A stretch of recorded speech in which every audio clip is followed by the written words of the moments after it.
Hello बच्चों, good morning. कल हम लोगों ने लाइट में जो टॉपिक पढ़ रहे थे,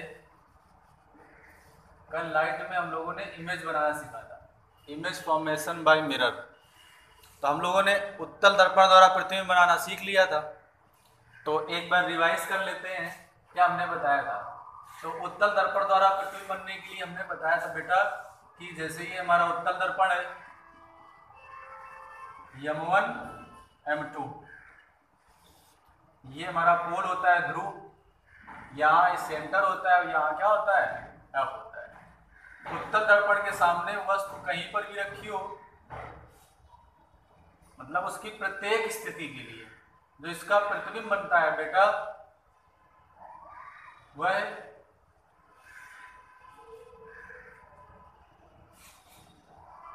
P और F के बीच बनता था। जैसे देखो हमारी दो रेस आ रही है, तो जहां पर दो रेस कट करती हैं वहीं पर तो हमारे वस्तु का क्या बनता है, वस्तु का प्रतिबिंब बना करता है। तो इस प्रकार क्या है, O डैश वस्तु का जो प्रतिबिंब है, I डैश आभासी, सीधा तथा वस्तु से बड़ा बनता है। अब देखो तो ये हम लोगों ने सीख लिया था। अब हम लोग बेटा सीखेंगे क्या, उत्तल दर्पण द्वारा प्रतिबिंब का बनना। मतलब उत्तल दर्पण द्वारा सीख लिया, तो अवतल दर्पण द्वारा सीखेंगे। उत्तल दर्पण के लिए केवल एक ही स्थिति हुआ करती है। अब देखो अवतल दर्पण द्वारा प्रतिबिंब का बनना, अवतल दर्पण द्वारा, ये हेडिंग डाल लेना तुम लोग, प्रतिबिंब का बनना। देखो ये पेपर में भी आता है तुम लोगों का, मतलब हम लोगों का image formation by concave mirror पढ़ेंगे, तो ये हेडिंग डाल लेना। और उत्तल दर्पण द्वारा प्रतिबिंब बनने की कितनी स्थितियां होती हैं, 6 स्थितियां लिख लेना। अवतल दर्पण द्वारा, अवतल दर्पण की 6 स्थितियां होती है, उत्तल दर्पण की 1 होती है। तो है लिख लेना क्या, अवतल दर्पण द्वारा प्रतिबिंब बनने की 6 स्थितियां होती है। मतलब अवतल दर्पण के सामने हम लोग प्रतिबिंब वस्तु को कितनी तरह रख सकते हैं, 6 तरह रख सकते हैं। अर्थात उसका जो इमेज बनेगा कितनी तरह बनेगा, 6 तरह बनेगा। तो देखो जैसे पहली स्थिति, स्थिति नंबर 1, जब वस्तु कहां पर रखी है, जब वस्तु अनंत में रखी है, अनंत में रखी है, या जब वस्तु अनंत में रखी हो, यह हेडिंग डाल लेना।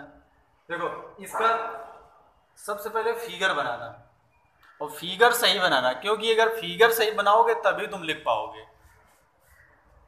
तो देखो मेन इसका फिगर हुआ करता है। तो देखो हम लोग फिगर बना रहे हैं, देखो कैसे बना रहे हैं। तुम लोग प्रकार लेना, प्रकार से अर्धवृत्त बना देना, मतलब वृत्त का एक पार्ट बना देना। जहां नोक रखोगे वहां पर क्या होगा, केंद्र होगा। इसको पूरा मिला दोगे तो ये हमारा रेडियस हो जाएगा, मतलब क्या वक्रता त्रिज्या, ये वक्रता केंद्र हो जाएगा। तो इसके बीच में क्या होगा, F होगा, यहाँ पर क्या होगा, P होगा। M1 M2 क्या है, हमारा अवतल दर्पण है, ठीक है। और जो हमारी वस्तु रखी हुई है वो कहाँ रखी है, अनंत तथा वक्रता केंद्र के बीच रखी है। कहाँ पर रखी है, अनंत तथा वक्रता केंद्र के बीच रखी है। तो हमने मान लिया, माना क्या है, O डैश कोई क्या रखी है, वस्तु रखी है। तो देखो इस प्रकार क्या है, तो एक बात याद रखना, अनंत से जो किरणें चलती हैं हमेशा समांतर चलती हैं। अनंत से किरणें कैसे चलती हैं, समांतर चलती हैं। और एक किरण कहाँ से गुजरती है, एक किरण फोकस से होकर जाती है, तो क्या हो जाएगी, मुख्य अक्ष के समांतर हो जाएगी। और दूसरी जो किरण है, जो हमारी क्या होती है, जो दूसरी रेस हुआ करती है, वह C से होकर जाती है। C से होकर जाती है तो बिल्कुल सीधे चली जाती है, परावर्तन होकर क्या है, फिर वापस आ जाती है। जहां पर दो किरणें कट करती है, हमने कल बताया था तुम लोगों को, वहां पर क्या बनता है, वस्तु का प्रतिबिंब बना करता है। इस प्रकार O डैश वस्तु का प्रतिबिंब, देखो I डैश पर ये कट किया है, इस प्रकार O डैश वस्तु का प्रतिबिंब I डैश उल्टा वास्तविक तथा वस्तु से बहुत छोटा और फोकस पर बनता है। कहां पर बनता है, फोकस पर बनता है। देखो अगर फिगर को थोड़ा अगर देखना है तो थोड़ा जूम हल्का सा कर लेना, या पोर्टेबल कर लेना तो अच्छे से समझ में आ जाएगा। देखो आगे देखो बात करते हैं, तो अब लैंग्वेज क्या लिखोगे, ये फिगर बना लिया, अब लैंग्वेज देखो क्या लिखोगे, लिखोगे माना वस्तु ओ डैश मुख्य फोकस पर दर्पण के सामने अनंत पर रखी है। ठीक है, पहले वस्तु के विषय में बता दिया, अब बताओगे क्या, देखो 3 चीजें बताना होता है, एक बार वस्तु के विषय में, एक बार किरणों के विषय में, और फिर एक बार क्या प्रतिबिंब के विषय में। बस जितने भी फिगर है उसमें 3 चीजें लिखोगे, एक लिखोगे क्या ऑब्जेक्ट के विषय में ओ डैश, फिर लिखोगे क्या रेस के विषय में जो किरणें उनके विषय में बताओगे, और तीसरी बात लिखोगे क्या इमेज आई डैश के विषय में। और इमेज का अगर बताना है तो इमेज की भी 3 चीजें बतानी होंगी। नंबर 1 बताओगे क्या नेचर बताओगे, प्रकृति इसकी कैसी है, कि सीधा बनना है, उल्टा बनना है, कि वास्तविक बनना है, और साइज बताओगे इसका कि छोटा बनना है कि बड़ा बनना है, और क्या है पोजीशन बताओगे, स्थिति कहाँ पर बनना है, दर्पण के आगे पीछे कौन सी जगह पर बनना है, तो ये तुम्हें बताना होगा। ठीक है, तो बेटा लैंग्वेज हम देखो बता रहे हैं तुम्हें, हमने बताया कि माना वस्तु ओ डैश, माना वस्तु ओ डैश दर्पण के सामने मुख्य अक्ष पर अनंत में रखी हुई है, इससे चलने वाली समांतर किरणें एक मुख्य फोकस से होकर गुजरती है तो मुख्य अक्ष के समांतर हो जाती है, दूसरी किरण वक्रता केंद्र से होकर जाती है तो बिना विचलित हुए सीधे टकरा कर क्या है परावर्तित होकर वापस चली जाती है। और यह दोनों किरणें, लैंग्वेज ऐसे लिखना, पाउस करके लिखते रहना, और ये दोनों किरणें एक दूसरे को आई डैश बिंदु पर काटती हैं, अतः ओ डैश वस्तु का प्रतिबिंब आई डैश, ओ डैश वस्तु का प्रतिबिंब आई डैश उल्टा वास्तविक तथा वस्तु से बहुत छोटा और मुख्य फोकस पर बनता है। तो लैंग्वेज लिख लोगे तो ये हो गया तुम्हारा। अगर कोई भी प्रॉब्लम हो तो मैडम जी ने तुम लोगों को व्हाट्सएप नंबर भी दिया था सर का, या कोई भी कंफ्यूजन हो तो पूछ सकते हो। ठीक है, आगे देखो, अब दूसरी सिचुएशन, जब वस्तु कहां पर रखी हो अनंत तथा वक्रता केंद्र के बीच में, वस्तु को आगे बढ़ाते रहना है तो प्रतिबिंब पीछे आता रहेगा। जब वस्तु अनंत तथा वक्रता केंद्र मतलब सी के बीच रखी हो, मतलब when object situated infinite and center of curvature, तो देखो क्या होता है बेटा, इसका फिगर बना रहे हैं, मेन फिगर होता है, फिगर अगर आ गया तो तुम लैंग्वेज भी लिख दोगे। M1 M2 और हाई स्कूल में भी खैर पढ़ चुके हो तुम लोग, हमारा रिवाइज भी हो जा रहा है। ये हमारा क्या है ध्रुव है P, यहाँ पर क्या है F, और यहाँ पर क्या है C। वस्तु कहाँ पर रखी है अनंत तथा वक्रता, यहाँ पर अनंत होता है ना, तो अनंत और वक्रता केंद्र के बीच रखी है। तो देखो अनंत और वक्रता केंद्र के बीच में हमारी ओ डैश रखी है, तो इसके मुख्य अक्ष के समांतर चलने वाली किरण कहाँ से होकर गुजरती है, फोकस से पास होती है, और जो फोकस से होकर जाती है तो परावर्तित होकर के क्या है मुख्य अक्ष के समांतर हो जाती है। किरणें भी तुम लोगों को 3 बताया था हमने।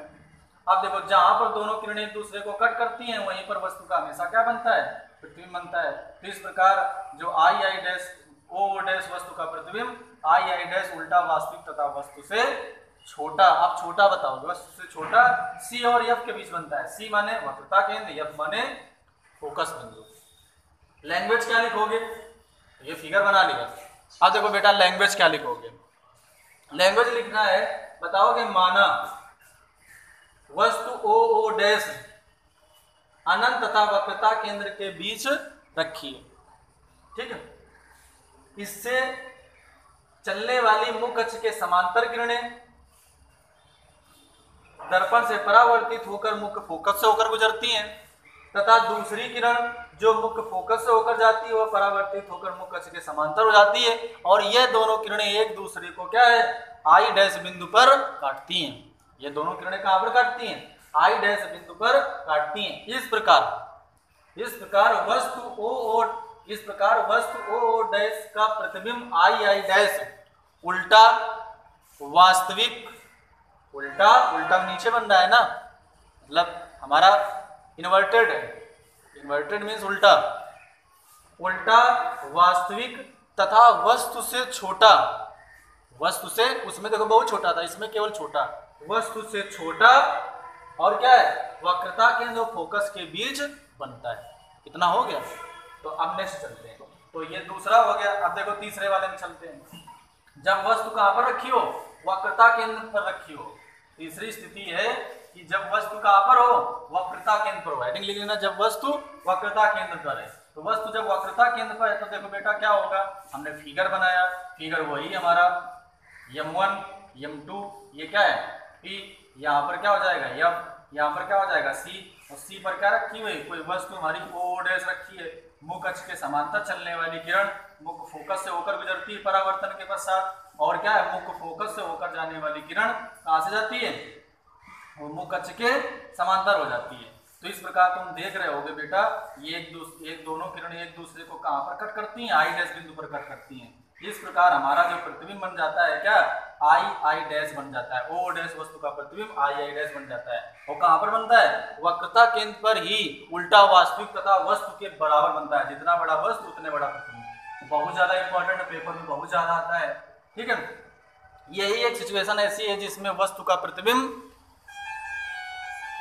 जो वस्तु का प्रतिबिंब बनता है वो क्या है, वस्तु के बराबर बनता है। तो लैंग्वेज क्या लिखोगे, लिखोगे माना वस्तु ओ डैश वक्रता केंद्र पर रखी है, इसके मुख्य अक्ष के समांतर चलने वाली किरण परावर्तन के पश्चात मुख्य फोकस से होकर गुजरती है, तथा मुख्य फोकस से होकर जाने वाली किरण परावर्तन के पश्चात क्या मुख्य अक्ष के समांतर हो जाती हैं, और ये दोनों किरणें एक दूसरे को आई डैश बिंदु पर काटती हैं। इस प्रकार ओ डैश वस्तु का प्रतिबिंब आई डैश बनता है, जो उल्टा वास्तविक तथा वस्तु के बराबर होता है, और ये वक्रता केंद्र पर ही बनता है। ये भाई तीसरी स्थिति थी। नेक्स्ट देखो, जो चौथी सिचुएशन है, ये क्या है, जब वस्तु कहाँ रखी हो, वक्रता केंद्र और फोकस के बीच रखी हो। जब वस्तु हम कहाँ रखे बेटा, वक्रता केंद्र और फोकस के बीच रखे। देखो हर बार तुम्हें फिगर देखो बनाकर हम सिखा रहे हैं। m1 m2 ये हमारा क्या हो जाएगा, P हो जाएगा। यहाँ पर क्या है हमारा f हो जाएगा, यहाँ पर क्या C। और हमने वस्तु कहाँ रखी है, वक्रता केंद्र और फोकस के बीच रखी है। तो देखो मान लो वस्तु हमारी O डैश है, मुख्य अक्ष के समांतर जाने वाली किरण कहाँ से होकर गुजरती है, मुख्य फोकस से होकर गुजरती है। और क्या, जो फोकस से होकर जाती है वो क्या हो जाती है, जो फोकस से होकर गुजरती है वो मुख्य अक्ष के समांतर हो जाती है। ठीक है, इस प्रकार क्या होता है, ये दोनों किरणें एक दूसरे को आई डैश बिंदु पर काटती हैं। इस प्रकार ओ डैश वस्तु का प्रतिबिंब आई डैश उल्टा वास्तविक तथा वस्तु से बड़ा, अब बड़ा बनने लगेगा, वस्तु से बड़ा अनंत और वक्रता केंद्र के बीच बनता है। तो लैंग्वेज देखो बेटा क्या लिखोगे, लिखोगे माना वस्तु ओ डैश दर्पण के वक्रता केंद्र तथा फोकस के बीच रखी है, इससे मुख्य अक्ष के समांतर चलने वाली किरण परावर्तन के पश्चात मुख्य फोकस से गुजरती हैं, तथा मुख्य फोकस से होकर जाने वाली किरण परावर्तन के पश्चात मुख्य अक्ष के समांतर हो जाती हैं। ये दोनों किरणें एक दूसरे को आई डैश बिंदु पर काटती हैं। इस प्रकार ओ डैश वस्तु का प्रतिबिंब आई डैश अनंत तथा वक्रता केंद्र के बीच उल्टा वास्तविक तथा वस्तु से बड़ा बनता है। ये चार स्थिति हो गई। देखो पांचवी स्थिति क्या है, पांचवी स्थिति बेटा क्या होगा, पांचवी स्थिति जब वस्तु कहां पर रखी हो, फोकस पर रखी हो। देखो आगे स्टेप बाय स्टेप एक एक कदम हम लोग बढ़ाते चले जा रहे हैं। ठीक है, तो देखो जब वस्तु हमारी कहां रखी है, फोकस पर रखी है, तो देखो बेटा क्या होगा, ये हमारा P है, यहाँ पर क्या है F, और यहाँ पर क्या है C। वस्तु हमने कहां पर रख दिया है, फोकस पर रख दिया है। तो देखो बेटा मुख्य अक्ष के समांतर चलने वाली किरण कहां से होकर गुजरती है, फोकस से होकर गुजरती है, तथा वक्रता केंद्र से होकर जाने वाली किरण परावर्तन के पश्चात वापस पुनः वैसे ही लौट आती है। और देखो ये दोनों किरणें कैसे हो जाती हैं, समांतर होती हैं। तो समांतर है तो ये दोनों बताओ कहां पर काटेंगी। जब हम लोग नहीं बता पाते हैं तो एक छोटा सा शब्द होता है क्या, अनंत। जब कुछ चीज नहीं पता होती तो हम लोग कह देते हैं ना अनंत। तो ये कहां पर काटेंगी, अनंत पर काटेंगी। देखो काटेंगे नीचे ही, तो नीचे ये बनेगा, उल्टा बनेगा, वास्तविक बनेगा, और वस्तु से बहुत बड़ा बनेगा। तो क्या कह सकते हो, जब क्या बताओगे, जब वस्तु, अब लिखोगे बताओगे माना वस्तु ओ डैश मुख्य फोकस पर रखी है। इससे समांतर चलने वाली किरण फोकस से गुजरती है तथा वक्रता केंद्र से जाने वाली किरण क्या है, परावर्तन के पश्चात वैसे ही वापस लौट जाती है। इस प्रकार ये दोनों किरणें समांतर होती हैं और ये अनंत पर काटेंगी। कहां पर काटेंगी? अनंत पर काटेंगी। इस प्रकार ओ डैश वस्तु का प्रतिबिंब अनंत पर उल्टा वास्तविक तथा वस्तु से बहुत बड़ा बनेगा, एक्सट्रीमली लार्ज होगा। ठीक है, तो इस प्रकार ये हमारा हो गया। अब केवल लास्ट स्थिति क्या है, लास्ट सिचुएशन है जब वस्तु, ये भी देखो लास्ट जो सिचुएशन है ये भी बहुत आता है पेपर में।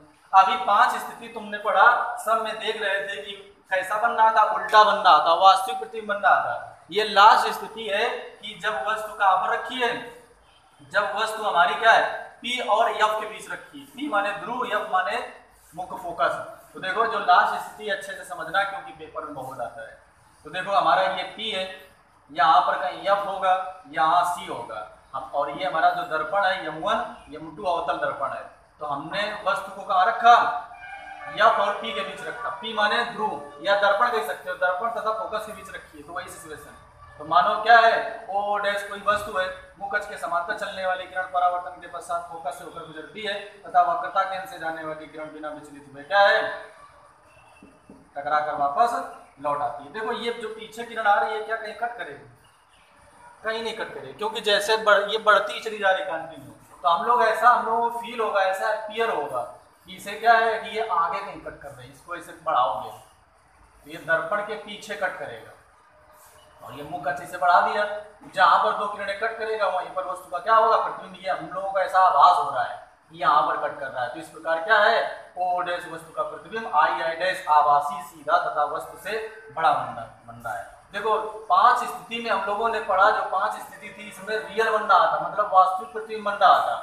और केवल एक ऐसी स्थिति है जिसमें कैसा बन रहा है, आभासी बन रहा है। तो याद रखना कि अवतल दर्पण में वास्तविक और आभासी दोनों बनता है। और आभासी कब बनता है हमने बता दिया, जब फोकस और ध्रुव के बीच वस्तु रखी होगी तभी बनेगा, अदरवाइज नहीं बनेगा। और उत्तल दर्पण द्वारा हमेशा आभासी बनता है, ये बताया। तो इसकी देखो लैंग्वेज अगर लिखना है तो क्या लिखोगे, लिखोगे माना वस्तु ओ डैश ध्रुव तथा फोकस के बीच में आभासी, ध्रुव तथा फोकस के बीच में रखी है, जिससे चलने वाली मुख्य अक्ष के समांतर किरणें वो क्या हो जाती है, फोकस से गुजरती है। वक्रता केंद्र से जाने वाली किरणें क्या है, वैसे ही वापस टकरा कर लौट आती हैं। तो ये दोनों किरणें दर्पण के पीछे आई डैश बिंदु पर काटती हैं, काटती हुई प्रतीत होती हैं। इस प्रकार ओ डैश वस्तु का प्रतिबिंब दर्पण के पीछे आई डैश आभासी, सीधा तथा वस्तु से बड़ा बनता है।